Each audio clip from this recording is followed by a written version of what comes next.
Hi, எப்படி இருக்கீங்க? இன்றைக்கி எஸ்ஆர்எம்மா கிச்சனில் 2 ஹேர் பேக் பார்க்கலாம். உங்களுக்கு கொஞ்சம் வயசுலேயே நரை வந்துருச்சா? அதனால் ரொம்ப சோர்ந்து போயிருக்கீங்களா? இனிமேல் அப்படிலாம் இருக்க வேண்டாம். நிறைய ஈஸியாக மாற்றிடலாம். அதுக்கு நம்ம கொஞ்சம் கேர் எடுத்துக்கிட்டால் போதும். வாரம் ஒரு சிம்பிளாக 2 ஹேர் பேக், ஈஸியான ஹேர் பேக் தான். அது போடலாம். அது போட்டால் இளநரெல்லாம் மாறிடும். அது எப்படி செய்யுதுன்னு பார்க்கலாம். இதுக்கு ஃபஸ்ட்டு ஒரு ஹேர் பேக் பார்க்கலாம். அதுக்கு 3 பொருள் தான். வீட்டில் இருக்க பொருள் தான், எதுவுமே பெருசாக எதுவும் கிடையாது. வீட்டில் இருக்க கருவேப்பிலை, கருஞ்சீரகம், அதுக்கப்புறம் நெல்லிக்காய். இது நம்ம வீட்டில் இருக்கிறது தானே. கருஞ்சீரகன்றது முடிக்கு மட்டும் இல்லை, நம்மளோட ஆரோக்கியத்துக்கும் ரொம்பவே நல்லது. மரணத்தை தவிர்த்து மற்ற எல்லாத்துக்குமே மருந்து கருஞ்சீரகம் அப்படின்னு சொல்கிறாங்க. அப்படி இருக்கும்போது நம்ம ஹேருக்கு அது எவ்வளோ பயன் தரும் அப்படின்றத நம்ம புரிஞ்சுக்கலாம். இப்போ இந்த 3 பொருளில் ஒரு ஹேர் பேக் எப்படி ரெடி பண்ணுறதுன்னு பார்க்கலாம். இப்போ இந்த கருவேப்பிலை இருக்குல்ல, அதை நல்லா அலசிக்கணும். தண்ணியில் நல்லா அழுக்கெலாம் இல்லாமல் அலசிட்டு அதை மிக்ஸி ஜாரில் போட்டு அது கூட இந்த கருஞ்சீரகத்தையும் 2 ஸ்பூன் கருஞ்சீரகம், அப்புறம் 2 பெரிய நெல்லிக்காய் அதையும் கட் பண்ணி போட்டுக்கலாம். முழுசாக பெருசாக போட்டால் அது அரைப்படாது. அதனால் நல்லா போட்டு அரைச்சிக்கலாம். நல்லா நைஸாக எவ்வளோ முடியுமோ அவ்வளோ நல்லா நைஸாக அரைச்சிக்கலாம். கொஞ்சம் ரொம்ப அப்படியே பட்டு போல் அரைப்படாது, இருந்தாலும் பரவாயில்ல. இதை அரைச்சி எடுத்துக்கலாம். அரைச்சி எடுத்துகிட்டு இந்த விழுதை நம்ம தலைக்கு நல்லா அப்ளை பண்ணிக்கலாம். முடியல எல்லாம் மேலேருந்து உச்சி முடி வரைக்கும் நல்லா தேய்ச்சி விட்டுட்டு, அதுக்கப்புறமா இது ரொம்ப நைஸாக அரைப்படலையேன்னெலாம் நினைக்க வேண்டாம். என்னென்னா இது நம்ம மருதாணிலாம் போடல, கலர்லாம் முகத்துலலாம் ஒட்டாது. இது ரொம்பவே சத்தானது, முடிக்கு வலுவூட்டக்கூடியது. முடி கொட்டுறதா இருந்தாலும் நின்றுடும், அரிப்பு இருந்தாலும் போயிடும், நல்லாவும் வளரும். நாளடைவில் படிப்படியாக போட்டுகிட்டே வர வாரத்துக்கு ஒருக்கா போடணும். போட்டால் அது முடி நரமுடி மாறிடும், வர்ற முடியும் கருப்பாகவே வளரும். அதனால் கொஞ்சம் சிரமம் பார்க்காம ஈஸியான வேலை தானே, போடலாம்ல. போட்டுட்டு 1 மணி நேரம் கழித்து வாஷ் பண்ணிக்கலாம். அடுத்தது இந்த ஹேர் பேக் எதை வச்சு யூஸ் பண்ண போகிறோம் அப்படின்னா, கரிசலாங்கண்ணி பவுடர். இது நாட்டு மருந்து கடையில் கிடைக்கும். அதே மாதிரி கடுக்கா பவுடர், இதுவும் நாட்டு மருந்து கடையில் கிடைக்கும்.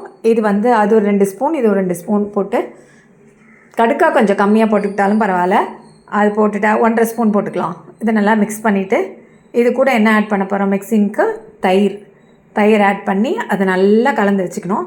இது நம்ம எவ்வளோ ஹேர் டை போடுறதுக்கு எவ்வளோ கரைப்போமோ அந்த மாதிரி கரைச்சி கொஞ்ச நேரம் அப்படியே மூடி வச்சிடலாம். நல்லா கலந்ததுக்கப்புறம், கட்டிகள்லாம் இல்லாமல் நல்லா கலந்ததுக்கப்புறம் இது திப்பியாக இருக்காது. ஏன்னா ஏற்கனவே நம்ம பவுட்ரு தான் போட்டிருக்கோம், எதுவும் அரைக்கலை.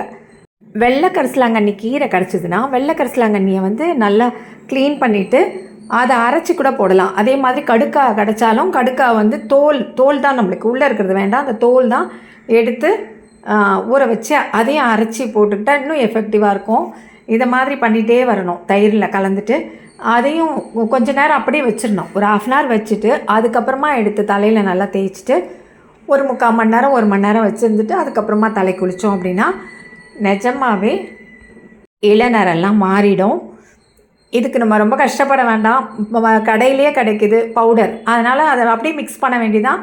தலைக்கு என்னைக்கு குளிக்கிறோமோ அன்றைக்கி போட்டு அப்படியே குளிச்சிட்டோம். கொஞ்சம் நேரம் ஊற வச்சுட்டு குளிச்சிட்டோன்னா படிப்படியாக மாறிடும். ஒரே நாளில் எதுவுமே மேஜிக் நடக்காது, எதுவுமே பொறுமையாக இருந்தால் தான் நடக்கும். இளநரை மாறுறதோடு இல்லாமல் வர்ற முடி முளைக்கிற முடி கூட கருப்பாகவே வளரும். அதனால் கொஞ்சம் வயசில் இருக்கிறவங்கெல்லாம் கவலைவே படாதீங்க. இந்த மாதிரி ரெகுலராக போட்டுகிட்டே வாங்க. நம்ம தலைக்கு குளிக்கிறதுக்கு முன்னால் கொஞ்சம் அப்படி தடவிக்க வேண்டியது தான். எண்ணெய் தேய்ச்சி குளிக்கிறோம்ல, ஊற வச்சு குளிக்கிறோம், அது மாதிரி இதை ஊற வச்சுட்டு குளிச்சிட்டோம் அப்படின்னா இளநரெல்லாம் தப்பிச்சுக்கலாம். இளநரையிலேருந்து தப்பிச்சுக்கலாம். வந்துருச்சுன்னா என்ன பண்ணுறது, கொஞ்சம் தொடர்ந்து போட்டு நம்ம முடியை காப்பாற்றிக்கலாம்.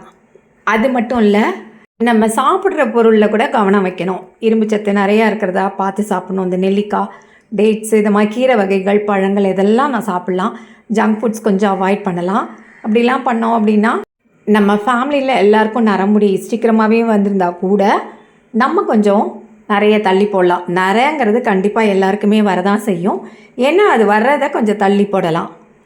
வந்ததுக்கப்புறம் அச்சோ நம்மளுக்கு சீக்கிரமாக நரைச்சிடுச்சே அப்படின்னு கவலைப்படுறதை விட்டுட்டு நம்ம நரைக்கிறதுக்கு முன்னாலேயே கொஞ்சம் கேர் எடுத்துக்கிட்டோன்னா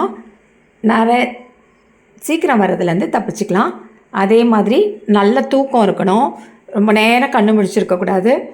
சாப்பிட்றத சத்தானதாக சாப்பிட்ணும். அப்படின்னு இருக்கும்போது முடி கரு கரு கருன்னு நீளமாகவும் அடர்த்தியாகவும் நரை இல்லாமலும் வளரும்.